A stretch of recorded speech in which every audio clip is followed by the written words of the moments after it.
You gotta be the hardest workers in the room. And don't fuck the opportunity up. Just know that. The thing that has worked for me is to remember the hard times.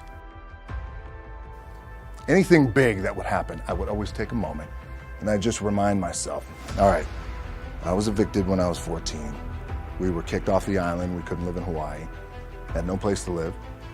A lot of shit happened then when I moved to Nashville. I was arrested multiple times by the time I was 16 years old.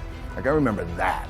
The key with me is just always finding what the anchor is. And the fucking anchor is getting up at 4 o'clock in the morning every day before anybody else and grounding my thought process is in the no one will outwork me. No one. The one thing that will never, ever, ever go away is you get your ass in that weight room and you put in the work. That never goes away. You get on the court, you shoot some shots, but you're gonna wind up right back in the weight room, right? Right back in your spot. It is your attitude more than anything else that will determine your level of success. When I was 23 years old, I was working on a farm and sleeping on the hay in the farmer's barn.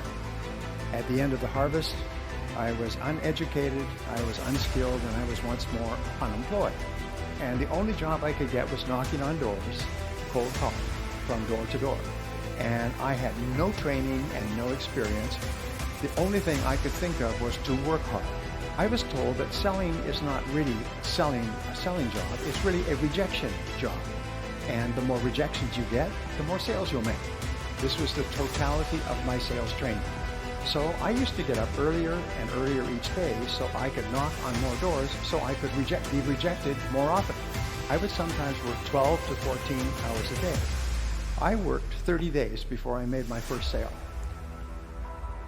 I did 2 things which really had a profound effect on my career. Number 1 is when I heard a new thing, I would immediately try it out. I noticed that many other people heard the same things, but they took no action.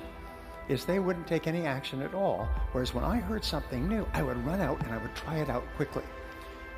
Number 2 thing that I learned is that nothing works. Even the best ideas don't work. At least they don't work the first time. And sometimes they don't work the first 5 times or the first 10 times.